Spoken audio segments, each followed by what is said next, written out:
नमस्कार, आदरणीय अध्यक्ष महोदया, माननीय कुलपति प्रोफेसर नंदिनी साहू मैडम, आज की हमारी विशिष्ट वक्ता प्रोफेसर रजनी सिंह मैडम एवं डॉक्टर गीता रानी बिंदल मैडम, उपस्थित सभी विद्वज्जन, प्राध्यापकगण एवं प्रिय प्रतिभागियों, आप सभी का हिंदी विश्वविद्यालय पश्चिम बंगाल द्वारा आयोजित तुलनात्मक विश्व साहित्य विषयक इस महत्वपूर्ण वेबिनार में हार्दिक अभिनंदन एवं स्वागत है। आज का ये कार्यक्रम दो अत्यंत महत्वपूर्ण विषयों पर केंद्रित है। पहला विषय है मौन से आगे की अभिव्यक्ति, उर्मिला पवार की आत्मकथा the weave of my life में दलित नारीवादी जीवन लेखन और अंतर संबंधी प्रतिरोध की राजनीति। और दूसरा विषय है शेक्सपियर में वैदिक प्रतिध्वनियां, एक अंतर सभ्यतागत संवाद। ये दोनों विषय तुलनात्मक विषय साहित्य की व्यापकता, गहराई और समकालीन प्रासंगिकता को रेखांकित करते हैं। अब मैं अत्यंत हर्ष एवं गौरव के साथ हमारी अध्यक्ष महोदया माननीय कुलपति प्रोफेसर नंदिनी साहू मैडम का संक्षिप्त परिचय प्रस्तुत करते हुए स्वागत करना चाहूंगी। प्रोफेसर नंदिनी साहू जी एक प्रतिष्ठित शिक्षाविद, सुप्रसिद्ध कवयित्री, सृजनात्मक लेखिका, आलोचक, लोक साहित्य की विदुषी तथा भारतीय अंग्रेजी साहित्य की एक विशिष्ट एवं सशक्त हस्ताक्षर हैं। आप नई दिल्ली स्थित इग्नू के विदेशी भाषा संकाय की पूर्व निदेशिका भी रह चुकी हैं। आपके नाम पर लगभग 23 मौलिक एवं संपादित कृतियां प्रकाशित हैं। आप स्नातक एवं स्नातकोत्तर दोनों स्तरों पर स्वर्ण पदक प्राप्त कर चुकी हैं तथा अंग्रेजी अध्ययन में आपके उत्कृष्ट योगदान के लिए आपको भारत के माननीय उपराष्ट्रपति द्वारा स्वर्ण पदक से भी सम्मानित किया गया है। आपको अनेक प्रतिष्ठित सम्मानों से विभूषित किया गया है, जिनमें Michael Madhusudan academy award, lifetime achievement पुरस्कार, टैगोर सम्मान और ऑनररी फेलोशिप तथा ambassador of eternity award, international academy of ethics India विशेष रूप से उल्लेखनीय है। आपके व्यापक शोध क्षेत्रों में नव साहित्य अध्ययन, आलोचनात्मक सिद्धांत, लोक साहित्य एवं संस्कृति अध्ययन, भारतीय ज्ञान परंपरा और तुलनात्मक विश्व साहित्य जैसे विविध एवं महत्वपूर्ण आयाम सम्मिलित हैं। अब मैं हिंदी विश्वविद्यालय की माननीय कुलपति प्रोफेसर नंदिनी साहू मैडम से विनम्र निवेदन करती हूँ कि वे अपने उद्घाटन उद्बोधन द्वारा इस कार्यक्रम का शुभारंभ करें। मैडम, आपका हार्दिक स्वागत है। Thank you, Dr. Paromita. सभी को नमस्कार.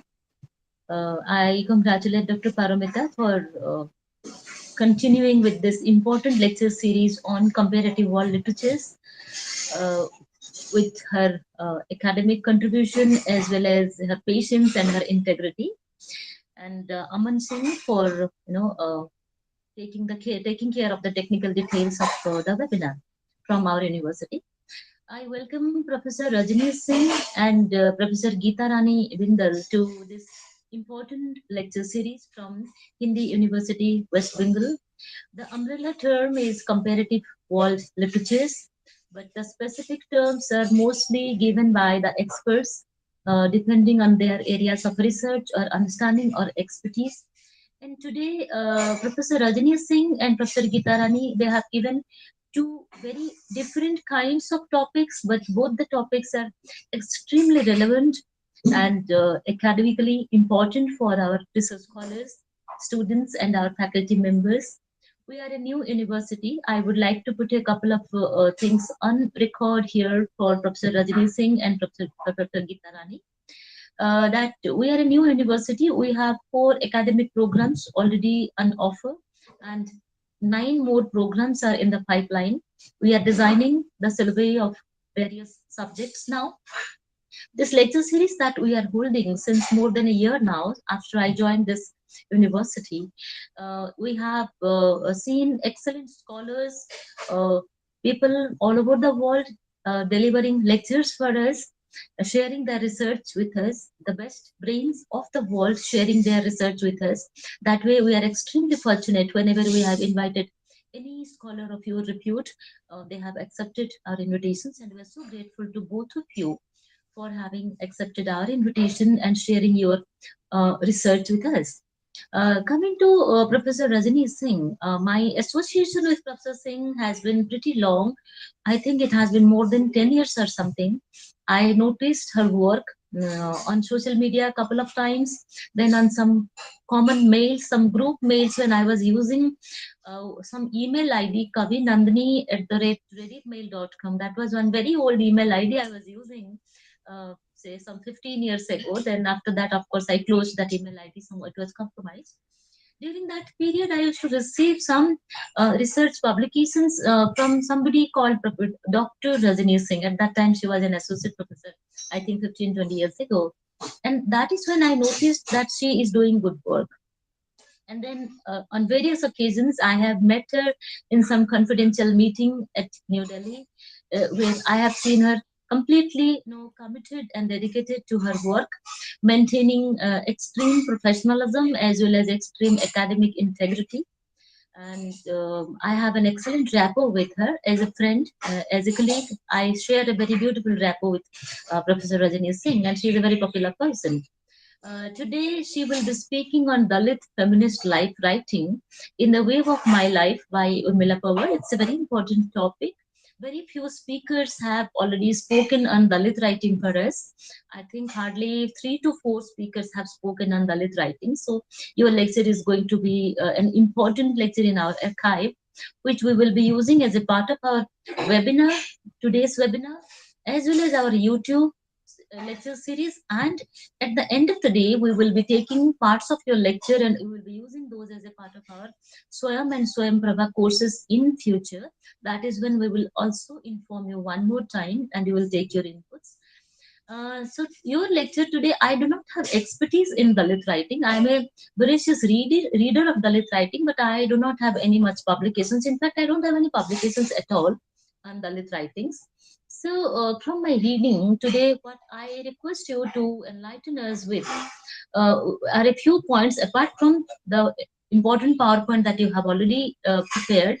Probably a few things that, as a researcher, I would request you to, tell me and my scholars their autobiography as gender epistemology and also kind of liberal selfhood. Those who write Dalit autobiographies, they do that with lot of selfhood. That is what is the general idea.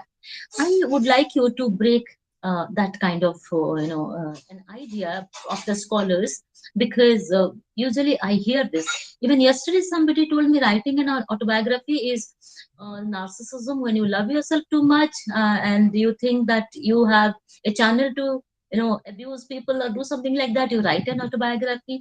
And it is more so in case of Dalit autobiography. When somebody said that to me, I would request you to break that kind of an idea and to problematize that and to tell us how Dalit autobiographies are a part of our serious academic discourses, like any other autobiography in the world literatures, because this series is technically and basically about world literatures.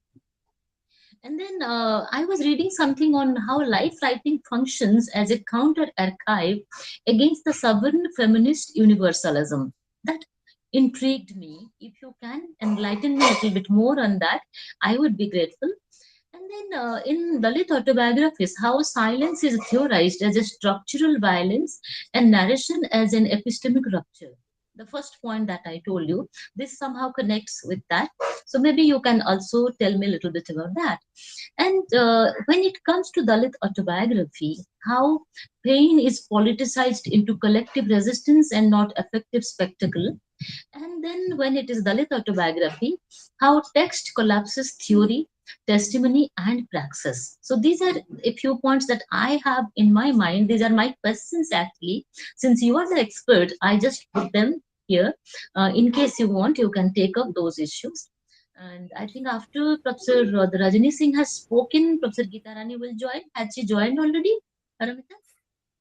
No, ma'am, No, she's not not yet. there. So let's start with Professor Rajni Singh. After she has spoken, I can invite Dr. Geeta Rani once again.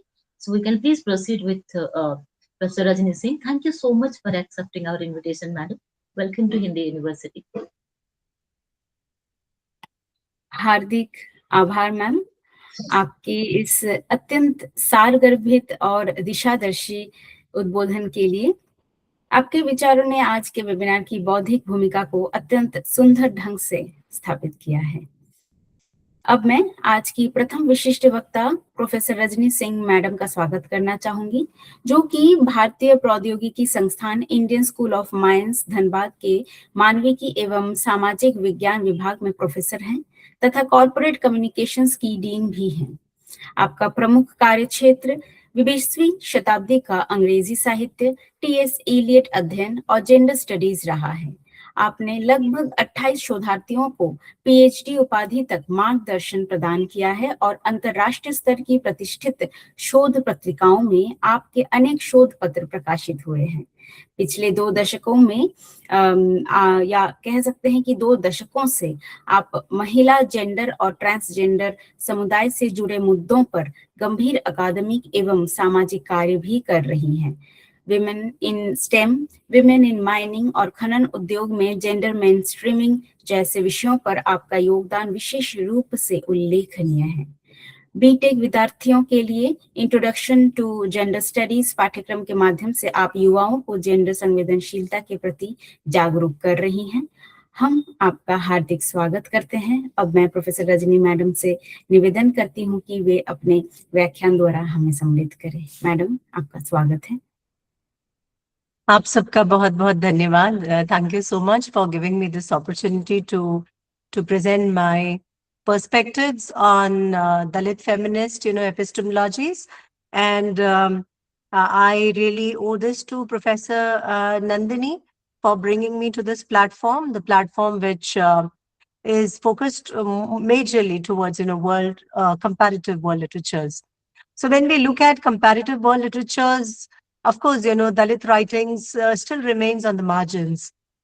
And I thought that despite my expertise in gender studies and transgenderism, I thought that why not to, bring this topic to the forum, let the marginal voices, come to the forefront.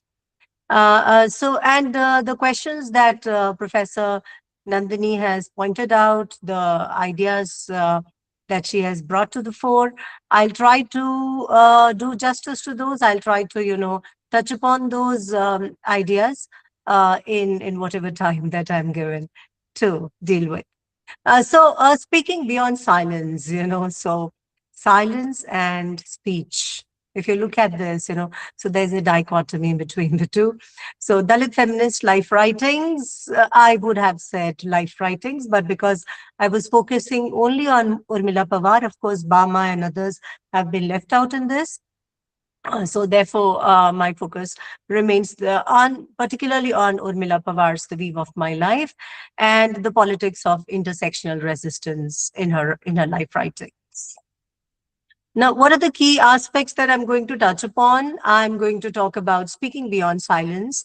So what it means, to speak beyond silence. So how does this, this writing by Dalit women, and these writings are not in English. This is again an important point. So they write in their languages, and how these, of course, translations may not do that degree of, justice to the original text. But still, through the translations, we get to know what these writings are all about. So how do the self-representations, take place in these life writings? And we'd also touch upon, Spivak's question through Dalit feminist testimony. Can the subaltern speak? Life writing as counter-archive. So the memoir document histories erased by the dominant caste narratives and preserves collective memory. So how do we look at this? What are these life writings about? Is it just about Urmila Pawar's, life, or is it a kind of testimony or testimonials? So how it gets, there's a collective, consciousness of the community embedded into these writings. Intersectionality as a lived experience. Now, again, when we touch upon Dalit writings, we cannot, we have to bring in intersectional, approaches to reading Dalit literature, Dalit writings, and how, subjugation or how marginalization happens on the intersections of caste, class, gender, labor, sexuality, how these operate. And it's not that simple as we understand. So how do these operate and form the experiences of these of the people, of the communities?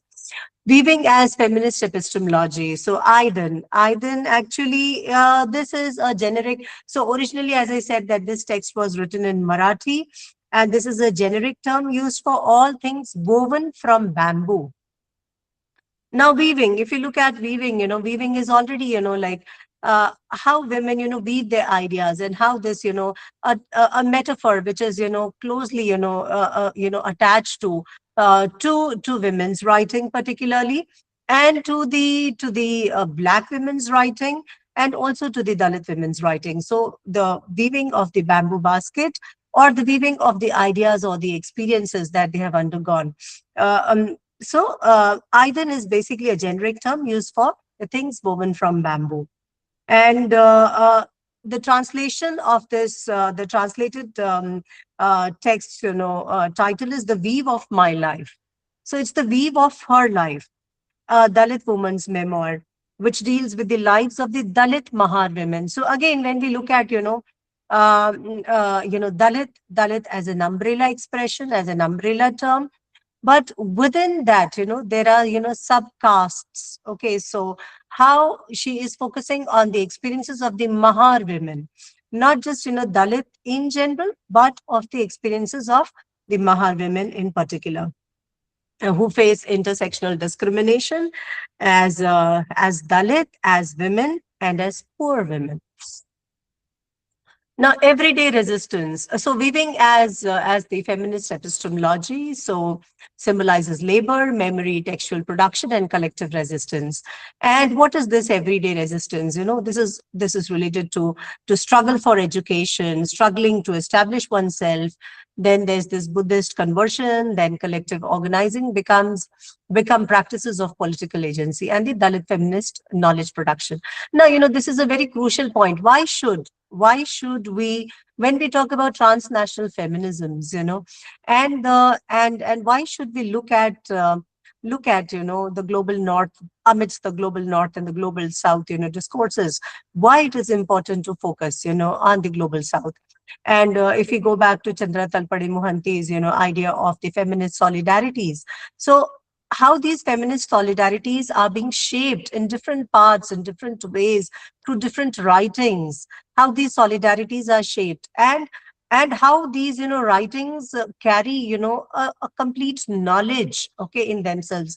And these knowledge need to be read. This knowledge need to be learned. So very quickly, I'll just take you to the writer and the work. So she has written short stories, Kavach, and a childhood tale. Then the autobiography, as I said, Aiden, The Weave of My Life, and her documentation with Meenakshi Moon on the participation of Dalit women, Amihi Itihas Gadhavle. So we also made history. It's not just that, it's not always the white women's writing or the privileged, women's writing, but we are also in the process of, building up our history. So it was a major movement to the construction of Dalit history from the feminist perspective in India. So with Meenakshi Moon, Urmila Pawar has tried to, document the voices of the Dalit women, particularly the Dalit, Mahar women, and these come in two parts. Now I'll focus on my coming to the main points. So when we look at, I would like to start with Gayatri, Chakravarti Spivak.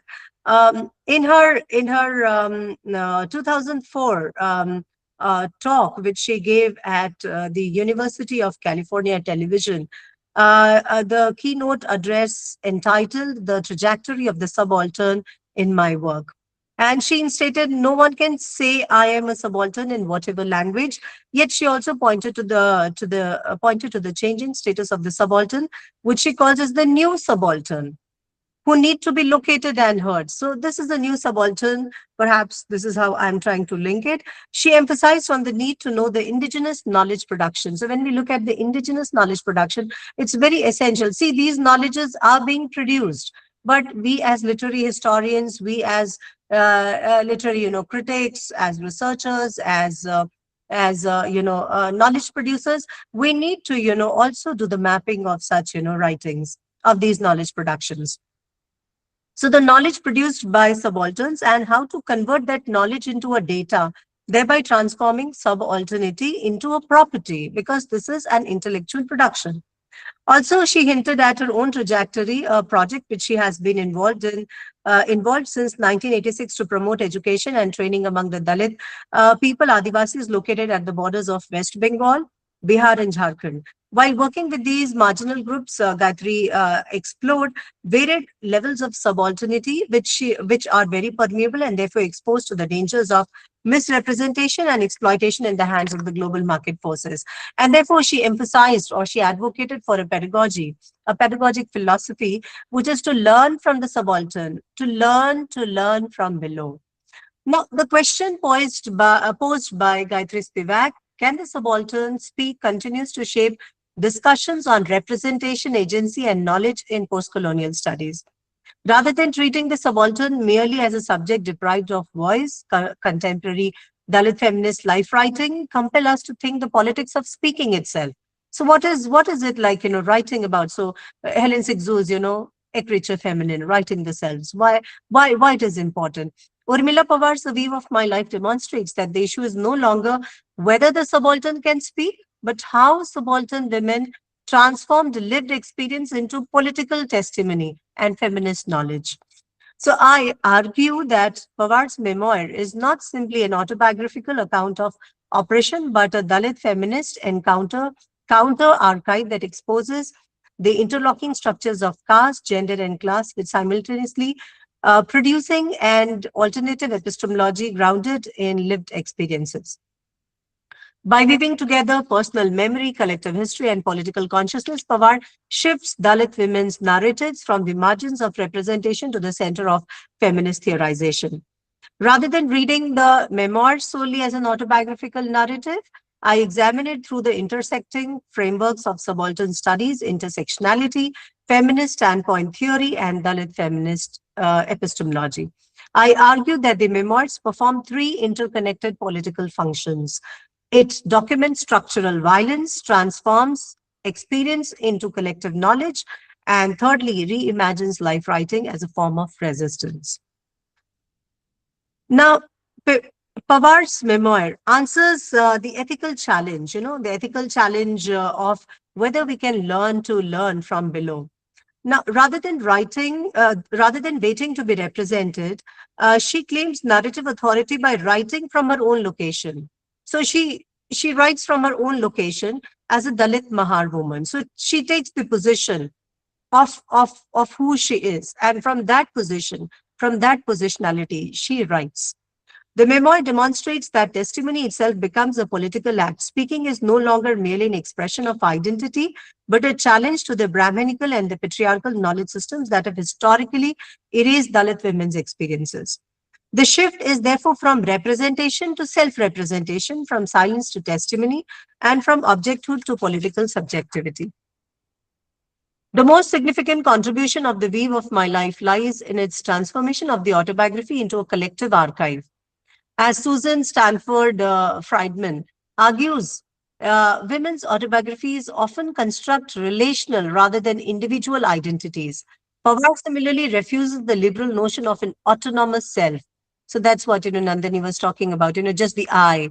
So it's like, more like a narcissist approach to writing the self. But the writings by the Dalit women is not just, about writing their own stories, but also reflects, the voices of the community as a whole and the struggle of the communities as a whole. Her I consistently expands into we, making the memoir the history of an entire community. The metaphor of Aiden, which is weaving, becomes central to the process. Weaving is not merely an economic activity performed by the Mahar women, but an epistemologic practice. Just as bamboo strands are woven into baskets, fragmented memories are woven into historical testimony. The memoir, therefore, thereby reconstructs histories omitted from official archives.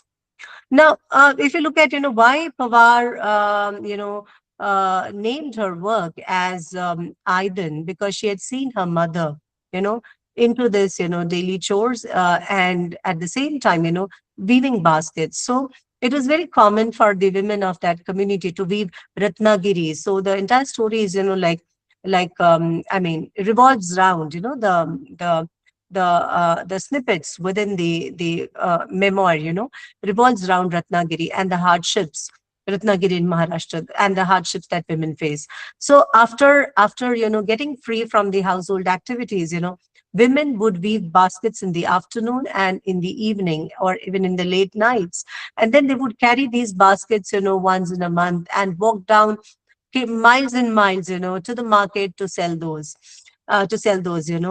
from, I mean, crossing the uneven terrain.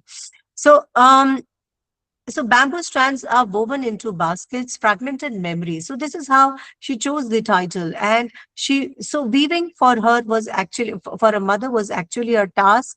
And here she takes the same metaphor and she tries to weave the memories, okay, into historical testimony. The memoir therefore reconstructs histories omitted from official archives. Weaving also symbolizes continuity across generations. Pawar links a mother's labor with her own writing, suggesting that both acts produce survival. The basket becomes a material object of labor, while memoir becomes an intellectual artifact of resistance. Writing itself emerges as an inherited labor. Thus, the memoir functions simultaneously as archive testimony and feminist historiography. The concept of intersectionality, articulated by Kimberly Cranshaw, provides a useful framework for understanding Pawar's narrative. Dalit women experience oppression not through isolated categories of caste, gender, or class, but through their simultaneous operation. So Pawar repeatedly demonstrates that caste discrimination cannot be separated from poverty or patriarchy. And again, patriarchy. When we look at patriarchy, how does patriarchy operate? So we have a very unified notion of the idea of patriarchy, but patriarchy operates differently in different sections and quarters of the society. So the humiliation of standing outside upper caste homes, being forced. So how the Mahar women, even in her story, she talks about how she completes her education, comes to Mumbai, and there how, because in the initial phases of her life, when she was looking for a house, she was discriminated on the basis of a caste, and then she was asked to go to that locality where the Dalits would stay. So how this ghettoization mm, uh, you know uh, uh, takes place in the social structure, and how she experiences those ghettoizations, so cannot be separated from poverty or patriarchy. The humiliation of standing outside upper caste homes, being forced to clean school premises, or being denied access to public resources reveals caste as a lived structure. Simultaneously, women's unpaid domestic labor, restricted education, and marital subordination expose patriarchal domination within the community itself. Unlike mainstream feminism, which historically universalized women's experience, so woman as a uniform category, as we already know, Dalit feminism insists that caste fundamentally reshapes gender. Equally, Dalit political movements often overlooked gender inequality within their own communities. Pawar therefore critiques both the Brahminical patriarchy and the Dalit patriarchy, locating Dalit women at the intersection of multiple systems of domination. This position corresponds to Patricia Hill Collins' notion of the matrix of domination, where power operates through interconnected structures rather than isolated hierarchies. While the memoir meticulously records structural violence, it is equally concerned with resistance. Resistance in Pawar's narrative rarely appears as spectacular revolution. Instead, it is embedded within everyday experiences and practices. Education emerges as the first site of resistance. Despite repeated humiliation, education enables Pawar to question inherited hierarchies and construct an alternative selfhood. Writing becomes another kind of resistance. By narrating experiences historically dismissed as insignificant, Pawar transforms private suffering into public discourse. Similarly, conversion to Buddhism, following the Ambedkarite movement, represents an epistemic break with the Brahminical structures. Conversion is portrayed not merely as religious change, but an assertion of dignity and equality. Collectively organizing further expands this politics of resistance. So collective organizing is an important, facet in her writing. Pawar's involvement with Dalit women's literary organizations demonstrates that political transformation requires collective rather than individual agency. The memoir thus moves beyond victimhood to foreground solidarity, community, and feminist activism. Perhaps the memoir's most significant intervention lies in its production of knowledge, dominant historiography. And if I just quote some of these lines, from her work, just give me a moment. So while yeah. So while writing the stigma of casteism, Pawar expresses her resentment over trivializing the word Dalit. As for her, it represents the hard struggles and sacrifices of the oppressive class who challenge the oppression from a scientific, rational, and humanitarian perspective. She scathingly attacks the upper caste people for their unjust social practices, and she recollects from her childhood experiences. Quote, they made me stand at the threshold. I put the baskets down and they sprinkled water on them to wash away the pollution. And also then, and only then would they touch them. They would drop coins in my hand from above, avoiding contact, as if their hands would have burnt had they touched them, unquote. Again, she talks about her humiliation and ill treatment at school for being a poor lower caste girl. Quote, I alone was forced to clean the entire mess. Again, she talks about the ghettoization and she says the house of the Marathas and the Brahmins were at the same distance from our house. Bhandari and Kulwadi women could drink water from their wells, but the untouchable women were absolutely forbidden to do so. So you see, when she's writing her story, it's not just the story of the writer per se, but it's also the story of the many women who experience, such things. Now, again, if I just mm, bring some more quotes from her work, Urmila recollects that when she was born, she was considered to be as an unwanted child for a family. When I was born, my cousin Govind Dada wanted to throw me away onto the dung deep heap. When I grew a little older, many would beat me. So and then further she talks about uh, rape, sexual assault and rape of the Dalit women and girls, who are going in the fields to work, or the ones who are going to the market to sell their baskets or to fetch water and so on. And again, she talks about marriage again and oppression in marriage. So patriarchy operates differently in as I said, it's never the same. So patriarchy operates differently in different sections of the society. Again, yes. So I'll bring another one. Yeah. So I closely, when I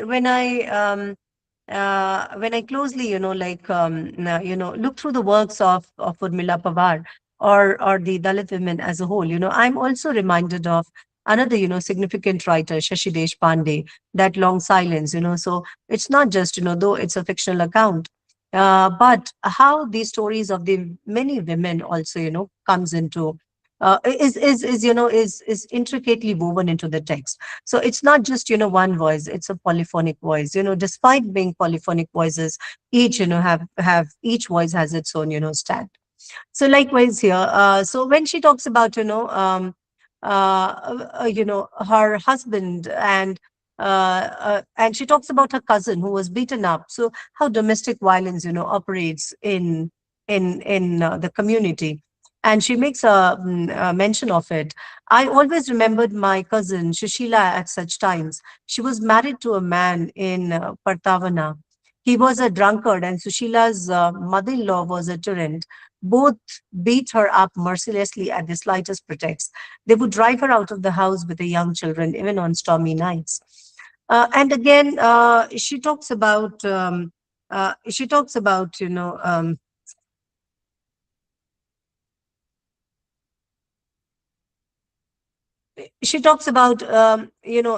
the women who really wanted to, despite being educated, wanted to carve a place for themselves, but then again they were always like neglected. So talking about her own experiences as a writer, she was never appreciated by her own husband for her writings. And at the same time, she also talks about, Pawar shares that a position could not change even after working diligently and getting promoted. The reason for such discrimination were quite palpable, which prominently highlights the shallow mentality of the society. She says, the moment a man promoted, he immediately became a Bhanu Sahib or a Rao Sahib, but women remained simply Bais. Without the Sahib, even after their promotions, besides, I was a Dalit. Why should she expect to be addressed as Bai Sahib? And there are many more experiences that she talks about. And she also was an activist, and she formed a Dalit Mahila Sahitya Sangathan, that is Dalit Women's Literary Organization, to promote the literature produced by Dalit women and also to write, assimilate, and document their stories, thereby scripting Dalit feminist consciousness and universal vision of a just world. So when we look at Pawar's writing, the memoir's most significant intervention lies in its production of knowledge. Dominant historiography has long privileged elite voices while relegating Dalit women's experiences to invisibility. Pawar challenges this hierarchy by insisting that lived experiences constitute a legitimate source of theory. This resonates with Sharmila Rege's Dalit Women Speak Differently. She has written an essay, Dalit Women Speak Differently. And she argues that Dalit women's testimonies generate alternative epistemologies capable of transforming feminist knowledge itself. Experience is not merely descriptive but analytical. It reveals the workings of caste, patriarchy, labor, and power from locations inaccessible to the privileged observers. So, similarly, Foucault reminds us that power and knowledge are inseparable. Pawar exposes precisely those everyday practices through which power reproduces itself: segregated housing, ritual pollution, educational exclusion, sexual violence, domestic labor, and linguistic humiliation. By naming these mechanisms, she simultaneously destabilizes them. The memoir, therefore, does not simply document oppression, it theorizes oppression through embodied experience. Dalit women's location becomes a site of knowledge production rather than deficiency. So, the weave of my life fundamentally alters the politics of autobiography. It is neither an individual success story nor merely a catalogue of suffering. Instead, it functions as a Dalit feminist counter archive that transforms memory into political intervention and experience into theory.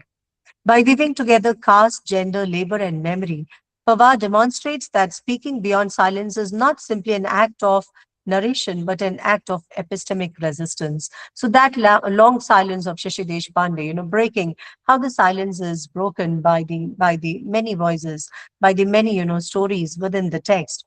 So likewise, how the silence is broken in the writings by Dalit women. So that speak beyond silence is not simply an act of narration, but an act of epistemic resistance. Her memoir challenges Brahminical historiography, critiques the limitations of mainstream feminism, and extends the project of subaltern studies by insisting that Dalit women are not merely subjects of history, but producers of knowledge.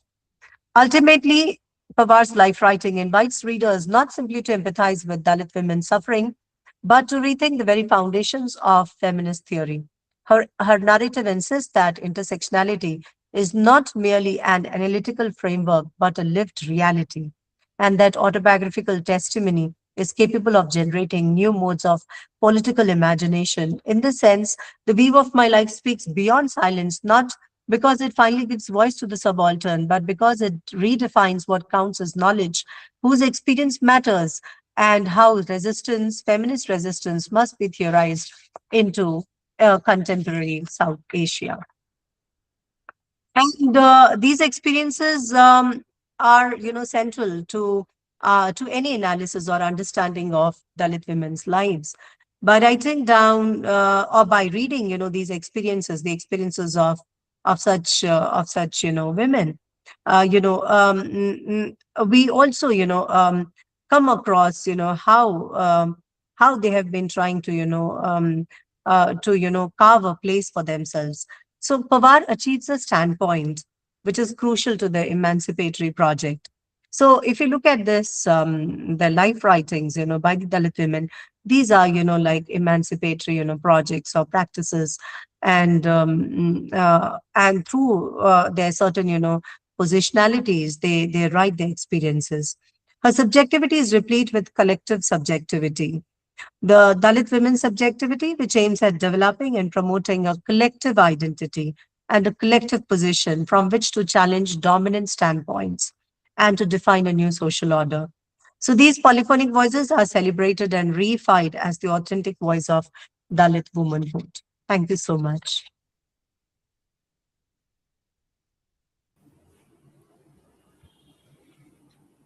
आभार ma'am, आपके इस अत्यंत प्रासंगिक और संवेदनशील व्याख्यान के लिए।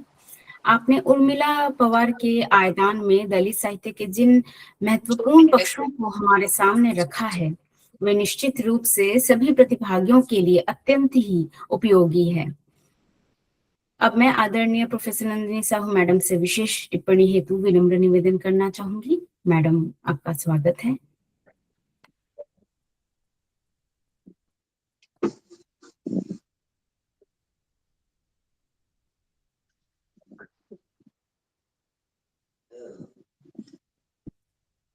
Thank you, Dr. Paromita.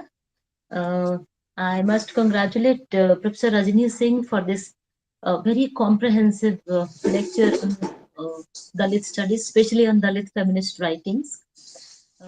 In the beginning itself, I requested her to address a few points that were in my mind, and she did complete justice to her own research, her own paper, along with the questions that I had raised. And I am ever so grateful to you, Professor Rajni, for this important contribution to Hindi University. At the end of the lecture, Dr. Paromita might take a few questions from the participants if they have any. But before that, let us invite Professor Geeta Rani Bindal for today's second lecture.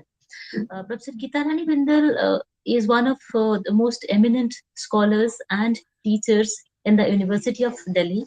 She is one of the most popular teachers, I must say. The way she supports students, research scholars, and her sincerity to classroom teaching and to research, these are things that are so inspirational for many teachers, including me. I have noticed how she grows and she helps other people to grow, the scholars to grow, and her most affectionate nature and her professionalism towards research. And I have a deep personal rapport with her since many years. I think I have been associated with Professor Geeta Rani, and I have seen her holding hands, guiding students. And coming to her research, she is one of the experts in Indian knowledge systems, Hindu studies, apart from English studies. So, if we talk about interdisciplinary studies, for example, today her topic is on Shakespeare, and then she is taking it to various platforms and layers. She is helping the students not to study Shakespeare in a simplistic manner, the way probably we were doing in the 1990s or so. And now she has taken Shakespeare from that kind of, a rigid boundary, and she has put it in another platform where students can look at Shakespeare from Indian perspectives, from Indian knowledge systems, from so many perspectives, ideas, and subjects. So today her topic is Vedic echoes in Shakespeare, a cross civilizational dialogue, a very powerful and a pertinent topic indeed. in our Indian classrooms, when it comes to Shakespeare, the students have been growing up in a culture where they just look at Shakespeare from the pre-colonial contexts, or from the British literature context, or Elizabethan studies, Elizabethan world picture. Those are the few contexts the students are looking at Shakespeare till date. Now, coming to Hindi University Special Lecture Series, our umbrella term being comparative world literatures, this kind of a lecture is more than welcome for us when we talk about Shakespeare from the Vedic echoes. Taking the Vedas, the Upanishads, and Indian knowledge systems and literary pedagogy and texts from Hindu studies to English classrooms has been a Herculean task. It has been a very big challenge. Professor Geeta Rani will definitely agree with me how challenging it is to introduce Indian knowledge systems, indigenous knowledge systems, folk literatures kind of subjects in English departments. Breaking colonialism in English departments have been a big challenge, and come to the research done by Geeta Rani Bindal kind of teachers who bring Shakespeare, Shelley, Keats, Byron, or the British writers and American writers to Indian classrooms in Indian contexts. So I think that is a very big challenge and also important and interesting. From today's lecture that she is going to deliver, I'm sure that she has prepared an interesting research, but I have a couple of concerns in my mind. If she allows me, I will put those across so that in her lecture, if she wants, as a teacher of English myself, if she wants, she can also take my questions and concerns. One of those will be William Shakespeare reread through decolonial comparatism and breaking Eurocentric canons. That is one question that I have in my mind, which I would like to ask the expert for today if she wants to take it over. And then Vedic Shakespearean parallels framed as epistemic convergence and not exactly as influence. Neither the Vedas influenced Shakespeare nor Shakespeare influenced the Vedas. Then how do we take these two things together? That is the best question, and that is the most important concern. So may I request you, ma'am, to address this for me and my students. And then the colonial knowledge hierarchies in literary history. If you go to our English departments, as I put in the beginning itself, there is a colonial hierarchy. How do we break that canon and we rebuild the new canons without dismissing anything existing? We need not dismiss Shakespeare or any writer per se, but how we include more number of things. For example, if you look at Varnam Vana, which is Karnataki folk theatre, that takes up Shakespearean tragedies. So, or maybe Shakespearean texts are translated as Kamdev ka sapna, Vasant Ritu ka apna, Midsummer Night's Dream. So those kind of texts have been translated to our Indian bhasha literatures. How do we introduce these to our students? If you say as you like it or Midsummer Night's Dreams, our students will understand. But if you say Kamdev ka sapna, Vasant Ritu ka apna, they will not understand. And those kinds, so many important texts have been translated, transliterated, transcreated. Probably we can talk about those today because this is World Literature's platform. And then ethical universals emerge through dharma, temporality, and moral conflict. When it comes to dharma, people narrow it down so much. They confuse dharma with religion or with rituals. But dharma is not exactly that. And how to take the concept of dharma, the Upanishadic concept of dharma or Vedic concept of dharma to our Indian classrooms is definitely a big challenge which Professor Geeta Rani has been facing, successfully doing it. Her classrooms have been extremely interesting. I get those feedbacks. And then I have another question on the cross civilizational reading, how that resists essentialism and appropriation. People appropriate texts from Indian knowledge systems. When it comes to the Ramayana or the Mahabharata texts like that, they question how do we teach those in the classroom? Shall we tell the stories of the Mahabharata in the classroom? Is there any pedagogy of teaching the Ramayana in the classroom? The mini Ramayans or even Valmiki or Ramcharitmanas or anything for that matter? So these pedagogical questions are also very much there for English teachers. From today's lecture by Professor Geeta Rani Bindal, I hope and expect that I and my students and faculty members will be enlightened on these pertinent questions, given that she is the expert and we are here to learn and understand. Thank you so much, madam. And thanks for accepting our invitation from Hindi University. Your vast experience as an expert of Hindu studies and Indian knowledge systems will help us to grow and understand and welcome. Now, Dr. Paromita may do the formal welcome. Thank you ma'am. अब मैं आज की अगली विशिष्ट वक्ता doctor Gita रानी Bindal madam का हार्दिक स्वागत करना चाहूंगी, जो कि दिल्ली विश्वविद्यालय के अंग्रेजी विभाग में एसोसिएट प्रोफेसर हैं और उन्हें स्नातक तथा स्नातकोत्तर स्तर पर अध्यापन का लगभग 40 वर्षों का समृद्ध अनुभव प्राप्त है। आपने अनेक प्रतिष्ठित विश्वविद्यालयों में व्याख्यान दिए हैं और राष्ट्रीय और अंतर्राष्ट्रीय संगोष्ठियों में शोध पत्र प्रस्तुति, सत्र अध्यक्षता और संचालन जैसी महत्वपूर्ण भूमिकाएं निभाई हैं। आपके लगभग 2 दर्जन से अधिक शोध पत्र अंतर्राष्ट्रीय शोध पत्रिकाओं में प्रकाशित हो चुके हैं और अंतर्राष्ट्रीय मंच से प्रकाशित 2 पुस्तकें भी आपके अकादमिक योगदान को रेखांकित करती है। अंग्रेजी साहित्य, तुलनात्मक अध्ययन और समकालीन विमर्शों पर आपकी गहरी दृष्टि आज के आयोजन को विशेष गरिमा प्रदान करती है। अब मैं आदरपूर्वक डॉक्टर गीता रानी बिंदल मैडम से निवेदन करती हूँ कि वे अपना व्याख्यान प्रस्तुत करें और हमारा ज्ञानवर्धन करें। मैडम, आपका हार्दिक स्वागत है। Respected Vice-Chancellor, Professor Nandini Sahu, dear colleagues, research scholars, and students, I am thankful to Professor Sahu to give me this chance to interact with you. My topic today is Vedic Echoes in Shakespeare, a cross-civilizational dialogue. The Vedic seers, meditating on the banks of Saraswati and the Ganga, and Shakespeare, writing for the bustling theatre of Elizabethan England, belong to worlds that never met in time and space. Yet both were engaged in the same quest to understand the human heart, its desires and delusions, its greed and generosity, its capacity for cruelty and compassion. Comparative literature invites us to enter this wondrous space of dialogue where civilizations do not compete but converse, where texts become bridges and wisdom travels beyond geographical bounds. Throughout history and across cultures, humans have grappled with fundamental questions. How should desire be managed? What responsibilities come with wealth?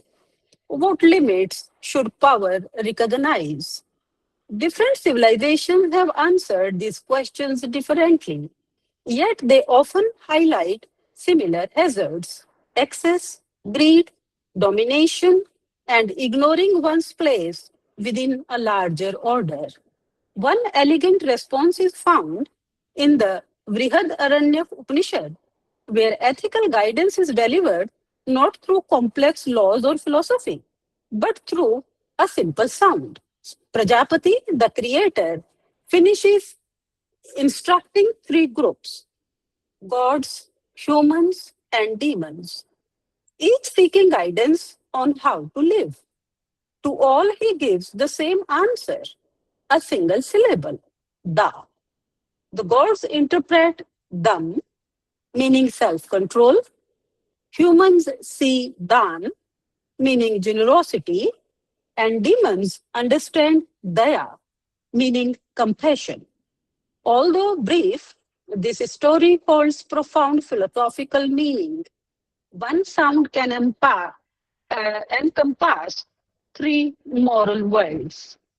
The text concludes, Tad etam prayam shikshe dam danam dayamiti. Therefore, one should learn these 3: self-restraint, generosity, and compassion. This is from Brihadaranya Upanishad, chapter 5, Shlok 2. The image suggests a universe that is neither silent nor indifferent, but one in which ethical instruction is embedded within the rhythms of the natural world. The universe envisioned by the Upanishadic sages is not silent or indifferent. It is a realm where moral guidance is woven into the very fabric of existence. thunder transforms a simple natural event into a reminder, an ongoing call to disciplines that humans often neglect but constantly need. The core insight, however, lies elsewhere. Prajapati grants the same syllable to all three groups. The sound remains unchanged, but the listener's perception does. The gods hear restraint because restraint is what they lack. Human beings hear generosity because generosity is what they require. Demons hear compassion because compassion is what they have forgotten. The core teaching says the same. What changes is that each group struggles with. This story's enduring power comes from understanding that ethical living starts not with abstract ideas, but with recognizing excess. Each group hears the lesson they most need. Thunder's sound does not change, but it reveals different imbalances. This is where the conversation with Shakespeare begins. Though separated from the Upanishadic world by language, geography, religion, and history, Shakespeare repeatedly examines a similar concern. His comedic characters often lose their sense of proportion, desire oversteps bounds, wealth turns into possession, authority confuses itself with wisdom. His plays don't just entertain, they highlight these excesses, show their consequences, and guide characters toward correction. Orsino in Twelfth Night, Shylock in The Merchant of Venice, and Prospero in The Tempest come from very different worlds, yet each starts from a state of excess. They all confuse possession with fulfillment and must go through correction before they can find reconciliation. Seen through the lens of the triple Da, these plays highlight themes of restraint, generosity, and compassion, not as mere virtues, but as essential to coexisting with others. The Merchant of Venice depicts the failure and partial recovery of Dan. Twelfth Night, the failure and partial recovery of Dam. And The Tempest, the failure and partial recovery of Daya. The common thread is a concern with the consequences of losing sight of limits and challenging work of regaining them. Studied together, the three plays trace an increasingly expansive ethical horizon from wealth to desire to sovereignty itself. What unites them is a shared concern with the consequences of forgetting that human beings inhabit the world rather than possess it. The Upanishadic story imagines thunder teaching humanity how to listen. Shakespeare imagines comedy performing much the same task. Dan, that is wealth, possession, and the Merchant of Venice. The Isha Upanishad says, this is the first shlok of Isha Upanishad, Ma gridha kasya vidhanam. Do not covet anybody's wealth. The verse emphasizes that the entire world is filled with the divine, and from this it draws a surprising conclusion. True enjoyment relies on renunciation rather than deprivation. The world isn't something to possess, but a reality to live. To do this well, we must let things flow, allowing them to pass through us rather than accumulate. When a culture forgets this and wealth stops circulating and becomes mere possession, problems arise. In Venice, everything is measured. Money, debt, risk, contacts, these aren't just details, but the very atmosphere of the play. Notably, Shakespeare makes a precise observation.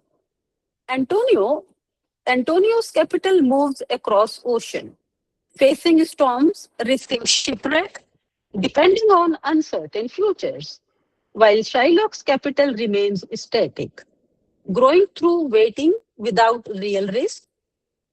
One economy depends on life risks, the other has detached itself from life. Shakespeare doesn't idealize Antonio.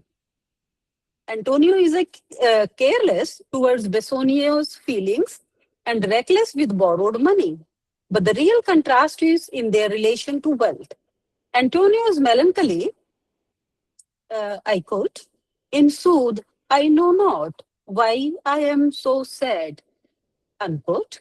This is the opening line of the play, Act 1, Scene 1, Line 1, is a sign that his wealth has become abstract. His ships are elsewhere, his fortune just a number.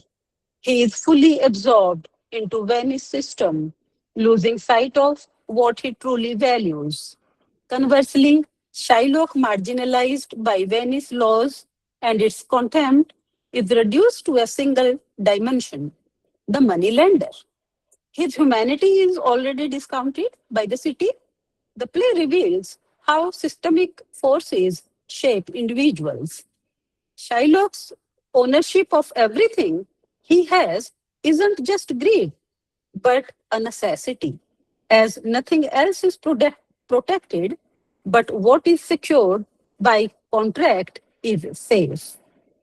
His central utterance is not the "hath not a Jew eyes?"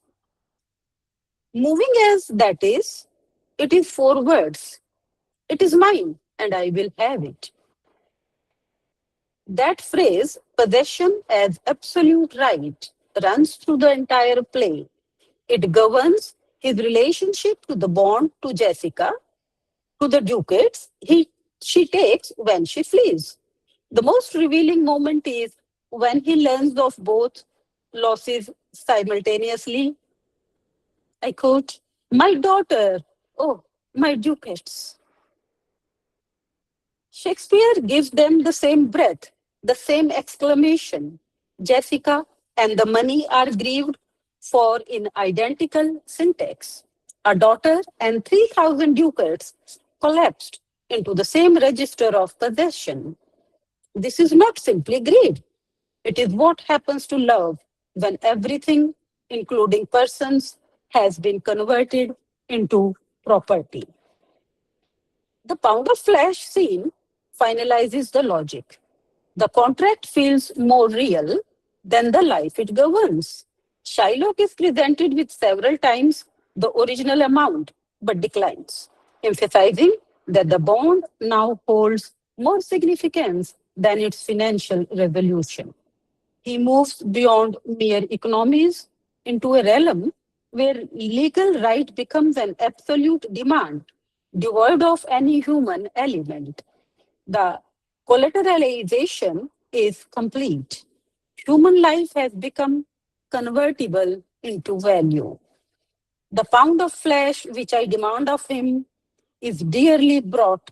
It's mine, and I will have it. This is the anti-Dan movement. Wealth no longer serves life. Life now serves wealth. And then Portia's famous speech, "The quality of mercy is not spring. It droppeth as the gentle rain from heaven upon the place beneath. It is twice blessed. It blesseth him that gives and him that takes." Unquote. The image Shakespeare presents here isn't of gold, scales, or the architecture of law. It is of rain. Rain falls and circulates. It doesn't gather in one spot, but moves from cloud to earth, then to rivers and the sea, and back again. It nourishes because it doesn't cling to the ground it falls on. Portia's concept of mercy, the trait that interrupts the logic of ownership, is represented by natural circulation. This is Dan, made metaphorical like the weather. a gift that benefits both giver and receiver because it doesn't diminish with giving. The economy of rain reflects the vision in the Isha Upanishad, joy that doesn't require hoarding and abundance that flows freely. The Merchant of Venice does not end happily for all. Shylock loses his wealth and is forced to convert. It is an ending that has long prompted audiences to question for centuries. Shakespeare doesn't suggest that overcoming the logic of possession is easy. The deeper question is whether wealth can stay human. The tentative answer is only when circulation replaces possession, when bonds are seen as relationships rather than ownership, and when what Antonio ships carry is understood as belonging, in some sense, to the world they traverse. Now, Dam, desire, and the 12th night. Dam represents self restraint, Atma Sanyam, but it's important not to interpret it as repression. The Upanishadic tradition doesn't aim to eliminate desire, but to guide it. There is a distinction between a desire that understands its true aim and one that pursues its own illusion. Dam acts as a middle ground between these two conditions. Twelfth Night begins with an insightful diagnosis. I quote, this is the opening of the play, The Twelfth Night, and Orsino speaks these lines. If music be the food of love, play on, give me excess of it. Act 1, Scene 1, line 1 and 2. The term is precise, excess. Orsino does not seek fulfillment, but wishes to inundate his desire until it extinguishes itself. That's surfeiting. The appetite may sicken and so die. He does not yearn to love Olivia directly, but to experience the longing for her, as that sensation fills an otherwise vacant core. Olivia, safely mourning and unreachable, perfectly serves his purpose. A woman beyond reach cannot disappoint him. So full of shapes is fancy. His desire continually reproduces its own image. The absence of dam does not produce abundance, it produces enclosure. Desire circles endlessly around itself. Against the self enclosed economy of feeling, Shakespeare places Viola. Shipwrecked, separated from her brother, and uncertain of her future, she enters Illyria with none of the privileges that sustain Orsino's fantasies. Yet her response to uncertainty is not access, but patience. Disguised as Cesario, she enters Orsino's service, falls in love, and remains silent, not because her feelings are weak, but because she recognizes that desire cannot force reality into compliance with its wishes. Her love acquires depth precisely through restraint. The play's most poignant description of that condition appears in Viola's own account. I quote, she never told her love, but let concealment like a worm in the bud feed on her damask cheek. Unquote. Viola does not argue for them. She keeps it. Shakespeare suggests that desire matures not through immediate gratification, but through the difficult discipline of waiting. Yet the play's clearest embodiment of them is neither Orsino nor Viola. It is festive, detached from status, inheritance, romantic aspiration, and the hierarchies that govern Illyria. Feste occupies a unique position within the play. He moves freely among its households, observing what others overlook. His songs repeatedly return to transience, uncertainty, and limitation. Youth is a stuff will not endure. Possessing almost nothing, he perceives almost everything. In a play governed by misrecognition, clarity belongs to the future, least invested in possession, surrounded by lovers, mourners, and self dramatizing aristocrats. Feste emerges as the character least governed by appetite and therefore most capable of judgment. His freedom from attachment becomes a form of knowledge. The Upanishadic understanding of Dham points towards a similar insight. Restraint is not merely the curbing of desire, but the cultivation of perception unclouded by desire's distortions.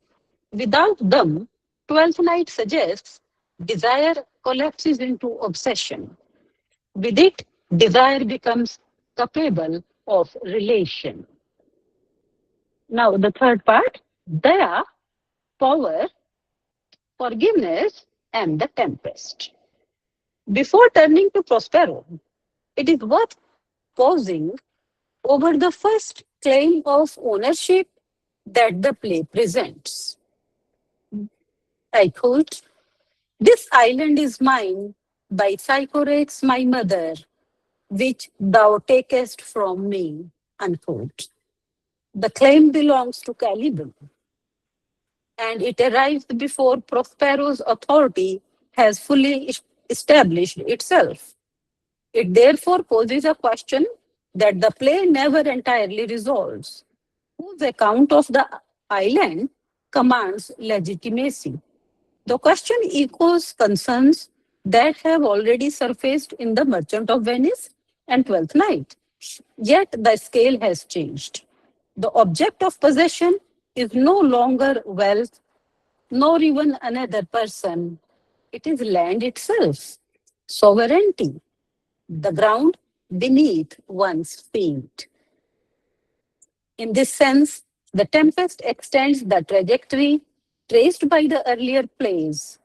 If The Merchant of Venice explores the possession of wealth and Twelfth Night the possession of desire, The Tempest asks what happens when possession expands to encompass the entire world.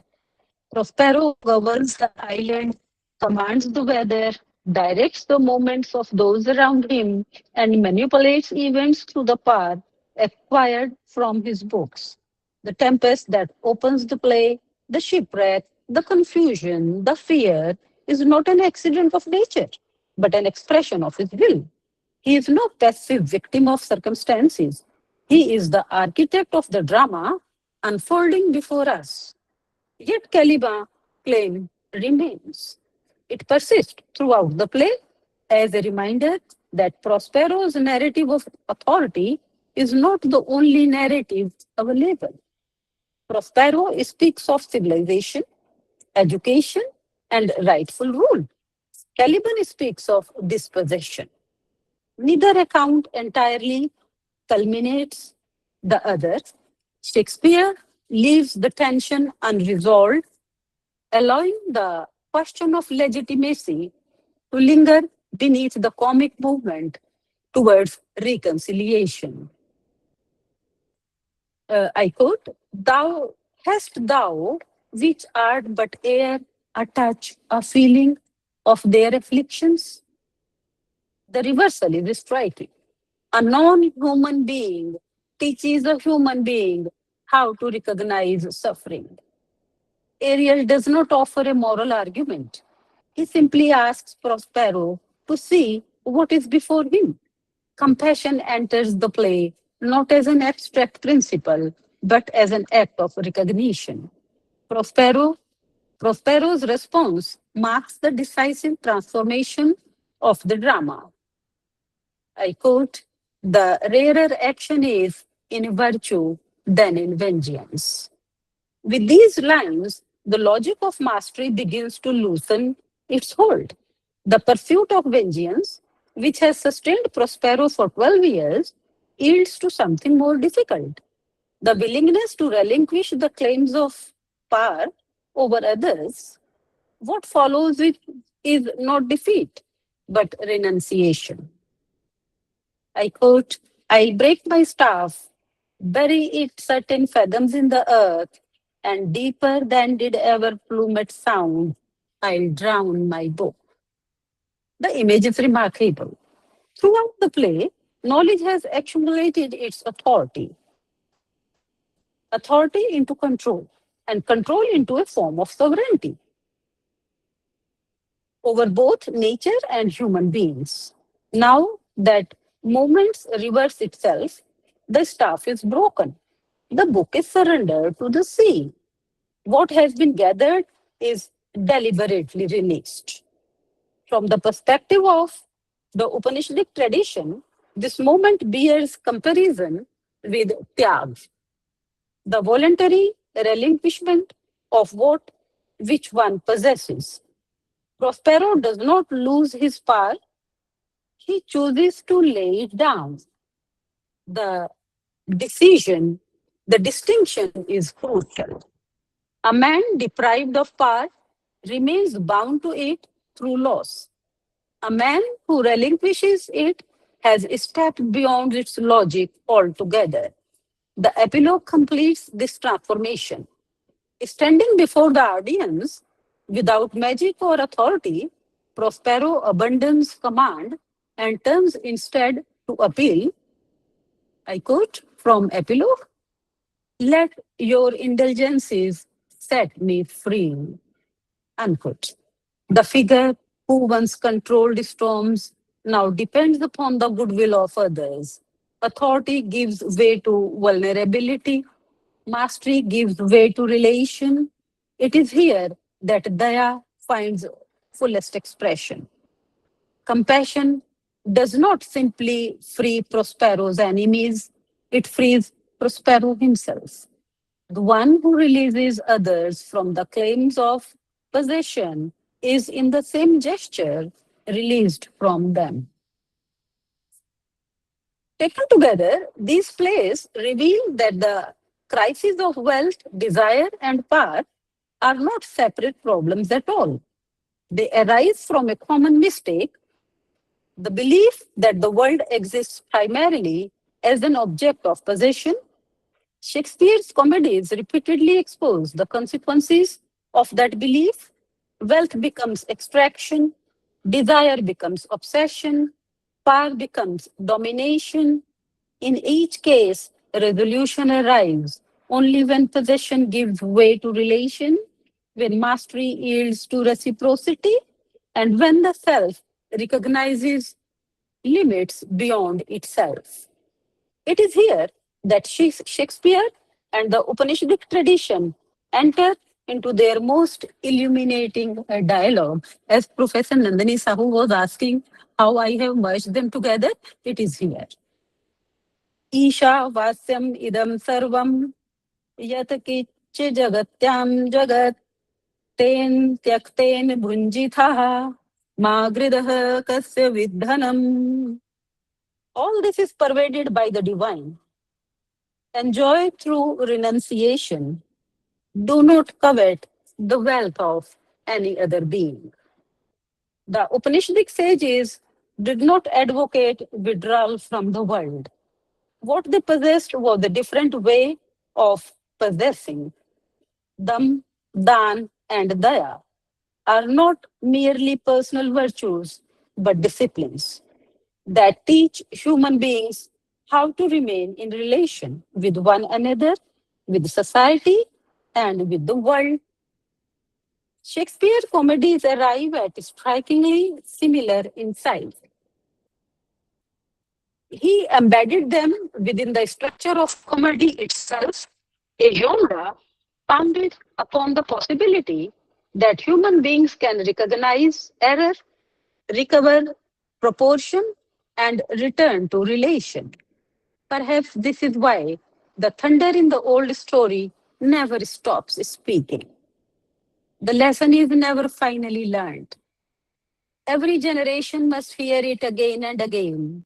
Every society must decide anew what it will do with desire, wealth, and power. The question remains waiting like Viola, patient and unresolved, for those willing to listen long enough to understand what they ask of us. And the thunder continues to say, Da, Da, Da. Namaskar.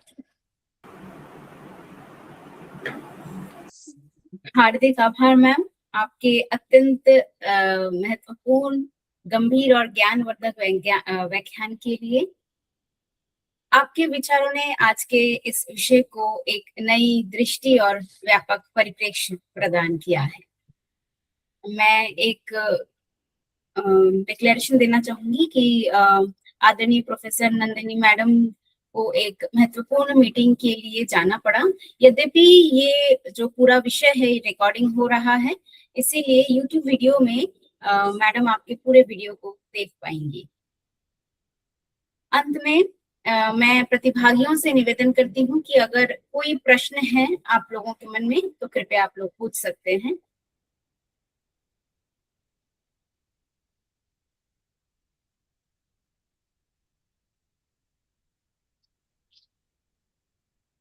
अच्छा, एक प्रश्न यहाँ आया हुआ है, संभवतः ये Rajni ma'am के लिए है। How can Urmila Power's Aidan be read within the framework of world literatures as a text that moves from a local Dalit woman's lived experience to broader global concerns of caste, gender, labor, memory, and resistance?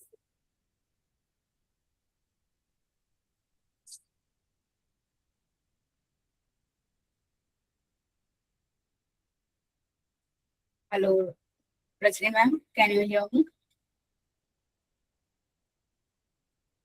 अच्छा, संभवतः कुछ तकनीकी, yes ma'am. Hello. Yes. Yeah. So what was the question? Sorry, I was a little away. It was a question like, how can Urmila Power's Aidan be read within the framework of world literatures as a text that moves from the local Dalit woman's lived experience to broader global concerns of caste, gender, labor, memory, and resistance?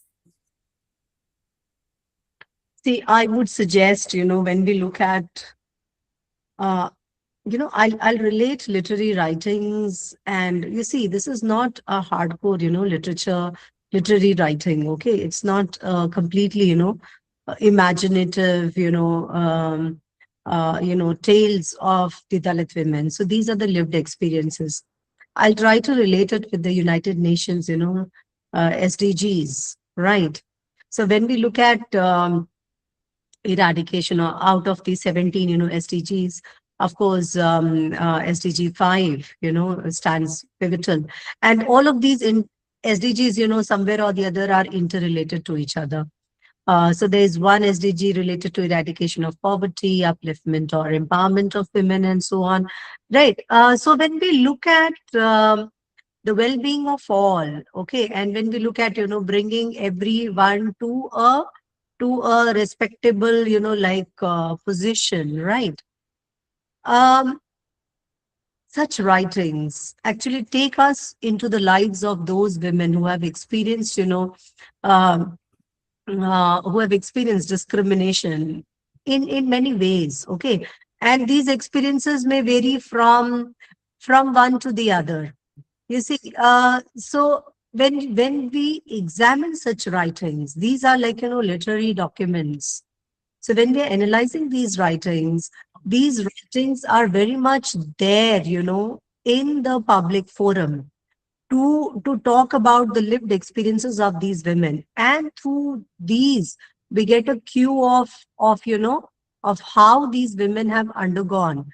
So even if they are representing their voices, in a global forum, you see why these, writings which are emerging from the periphery, from the oblivion, why these writings need to get noticed. It is important for us, because under the dominant, literary productions, we have missed out on such, writings. So these writings also carry some, feminist epistemology, right? And these epistemologies need to be, these epistemologies actually, need to be recognized, need to be understood, need to be learned. If I go back to what Gayatri Spivak says, to learn from below. Okay. So they stand very vital, they stand very significant, amidst all the literatures, produced in the world. So likewise, if you look at the black writings, black writings have been, noticed or recognized, in the recent, since the recent past, they have been noticed and recognized. And there are plenty of, like studies conducted on it. Okay. There are departments abroad, setting up on African studies and Black studies, Black women's writings, and so on, right? But when we look at our local producers, our local literary productions, I think there's a need to also, we as literary historians, it is our responsibility to look at these literary productions also and to bring it in the fore. These carry a lot of potential. They are also, these are also, voices of struggle. They are also the muffled voices, struggling to find out a place for themselves, and these stand pivotal. You see, when you look at literature, literature cannot be world literatures. I mean, when we look at world literatures, this kind of, literary production cannot be,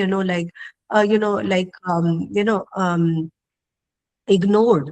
So we as literary historians, it is our responsibility to to to actually look into what they write and to bring them from the margins to the mainstream. बहुत बहुत धन्यवाद ma'am. और कोई प्रश्न है?